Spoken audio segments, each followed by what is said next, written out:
D pharma exit exam की चर्चा जो है बड़े ज़ोरों शोरों से चल रही है, क्योंकि नई चीज़ है और नई चीज़ों का हमारे देश में बहुत अधिक महत्व माना जाता है। ठीक। अब बात आई कि एमसीक्यूज़ से होना है एग्जिट एग्ज़ाम, थ्योरी नहीं है, राम कहानी लिख के पास नहीं होंगे, तो एमसीक्यू पढ़ना पड़ेगा। फार्मास्यूटिक्स मैंने पढ़ाना शुरू किया है आपको डी फार्मा फर्स्ट ईयर के लिए और डी फार्मा एग्जिट एग्ज़ाम के लिए, और उसी तरह ये एमसीक्यूज़ भी दोनों के लिए है। अगर आपके डी फार्मा के एग्ज़ाम आपकी यूनिवर्सिटी, आपका रिस्पेक्टिव बोर्ड जो है वो एमसीक्यू फॉर्म में कराता है, तो ये लेक्चर आपके लिए है और एग्ज़िट वालों के लिए भी है। और आपके नहीं भी कराता है, आप फर्स्ट ईयर में हैं, तो भी आपके लिए है, क्योंकि 2 साल बाद एग्ज़ाम तो आपको भी देना है। तो हम लोगों ने लेक्चर्स पढ़ लिए थे, थ्योरी मटेरियल देख लिया था और काफ़ी बेहतर तरीके से मैंने बताया। तो डी फार्मा फर्स्ट ईयर के लिए एमसीक्यू है, फार्मास्यूटिक्स के एमसीक्यू हैं। तो एमसीक्यू जो होता है वो किसी रिस्पेक्टिव फिक्स नहीं होता। एमसीक्यू जीपैट वालों के लिए भी एक ही होता है, बस उसका लेवल थोड़ा बढ़ जाता है, चीज़ें बढ़ जाती हैं, लेकिन कुछ आसान क्वेश्चन तो जीपैट में भी आते हैं, कुछ ऐसे क्वेश्चन जो हर कोई कर ले। सो एमसीक्यू सबको कवर करता है। तो आप ऐसा नहीं कह सकते कि मैंने यहाँ डी फॉर्म फर्स्ट ईयर लिखा हुआ है तो बैचलर वाले नहीं पढ़े, सबके लिए बराबर एमसीक्यू होते हैं, चूँकि फार्मास्यूटिक्स सबका सब्जेक्ट है, एम फॉर्म वालों का भी है, मेरा सब्जेक्ट भी था फार्मास्यूटिक्स। ठीक है।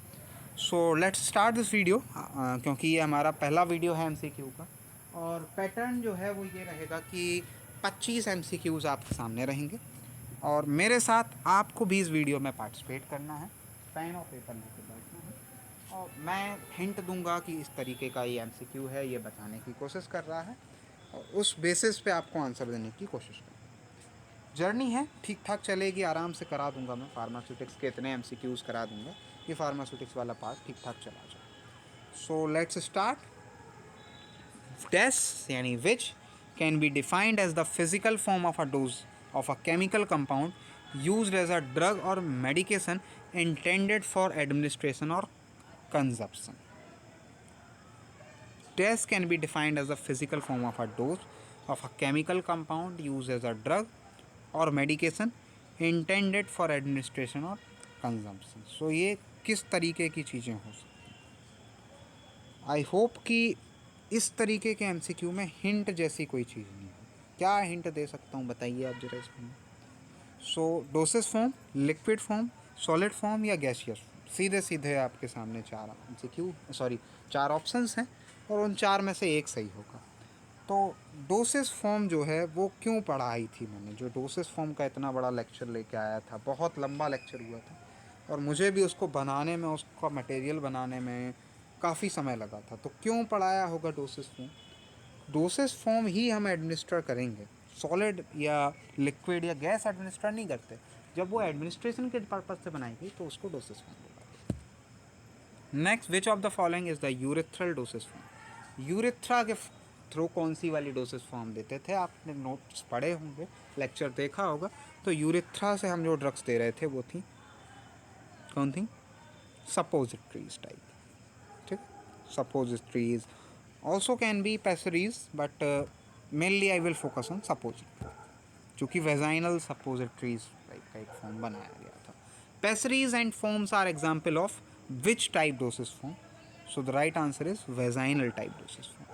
So in the previous question, इस वाले क्वेश्चन में pessaries और suppositories दोनों आंसर हो सकता है, फिर भी suppositories के साथ हम गए हैं क्योंकि suppositories मोस्ट कॉमन नेम है और आपको कॉमन चीज़ नहीं जाननी है। अगर आप बैचलर लेवल पे हैं या आप डी फॉर्म फर्स्ट ईयर के स्टूडेंट हैं तो आप दोनों को अपने माइंड में रखें, क्योंकि एक ही आंसर सही हो सकता है, बट यहाँ एमसीक्यू के फॉर्म में दो आंसर सही हो सकते हैं, विवादित question. Pessaries and foam are example of vaginal, तो ये तो देख ही लिया। अगला, which of the following is not a sub type of ointment? Ointment का सब टाइप नहीं है। एब्जॉर्प्शन, प्लास्टर्स, वाटर वॉशेबल, ऑलिजिनेशन। So plasters is not a sub type of ointment. ठीक है, ये थोड़ा सा डीप क्वेश्चन हो गया। विच of the following is an example of external bulk solids? So the right answer for this question is dusting powder. ये क्या है? एक्सटर्नल बल्क सॉलिड है। बैकग्राउंड से जो नॉइसेस आते हैं उनका कोई वजूद नहीं होता, उनको नहीं माना जाता, आपको फोकस रखना होता है इस कंटेंट पर और मेरी आवाज़ पर। Next question, which of the following is not an example of unit doses form? Unit doses form का एग्जाम्पल नहीं है, टैबलेट पिल कैप्सूल है, बचा क्या, dusting powder is not a unit doses form, कभी कम निकल आएगा कभी ज़्यादा। Dash is an example of bulk solids, bulk solid, so bulk solid क्या हो सकता है, दैट इज डेंट्रीफाइसिस, ठीक है, टैबलेट बल्क सॉलिड नहीं हो सकती। Next, dry seal and wet seal is sub type of, dry seal और वेट सील किसको बोलेंगे, दैट इज कैचेट्स, कैचेट्स को बोलेंगे, ठीक है, कैचेट्स के फॉर्म में ही होता है, टैबलेट पिल्स कैप्सूल में नहीं होता है सब। ग्लाइडेंट एड्स, ग्लाइडेंट हम लोग टैबलेट की फॉर्मुलेशन में क्यों यूज़ करते हैं, डोसेज फॉर्म डेवलपमेंट से भी क्वेश्चन है, ठीक है, तो डेवलपमेंट में ग्लाइडेंट हम क्यों मिलाते हैं, तो ग्लाइडेंट मिलाया जाता है फ्लो को सही करने, ग्लाइडेंट, ग्लाइडेंट मतलब वो चिपकने ना दे, फ्लो कराए, इस टाइप का, लुब्रिकेंट से रिलेटेड कुछ।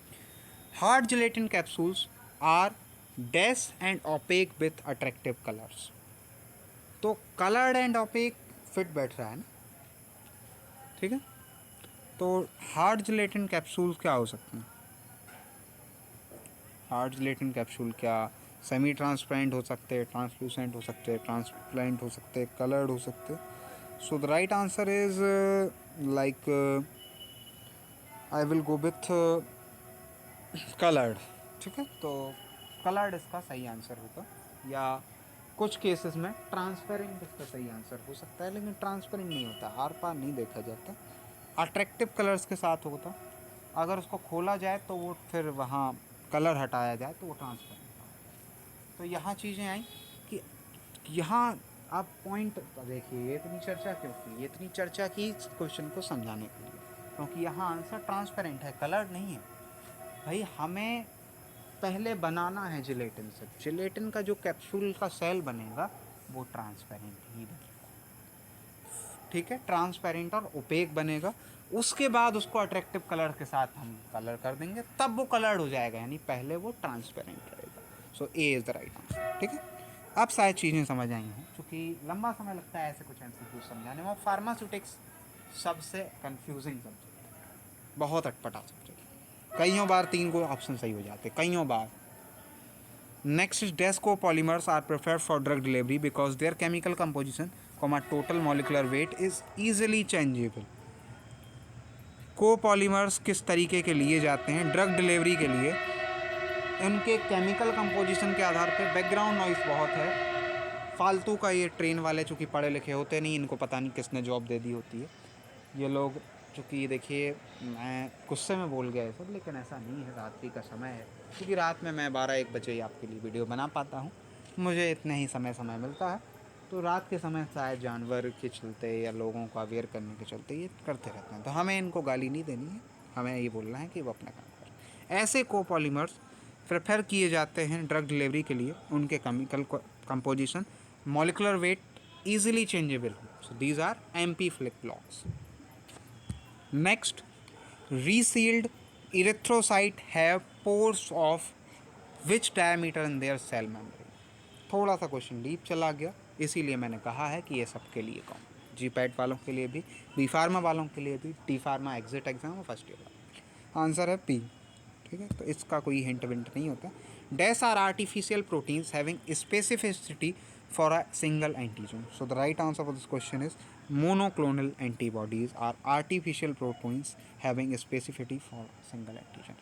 ये इस टाइप की एंटीबॉडीज़ होती हैं जो बाहर से बना के डाल दी जाती हैं, मोनोक्लोनल फॉर्म में होती हैं, एक ही क्लोन होता है जो एक स्पेसिफिक एंटीजन को मारने का काम करते हैं, इस टाइप से मान लीजिए। एंटीजन बाहर से आता है और एंटीबॉडी बॉडी का होता है, ये याद रहे। The system which includes preparation given via any other route except the oral route is known as, oral के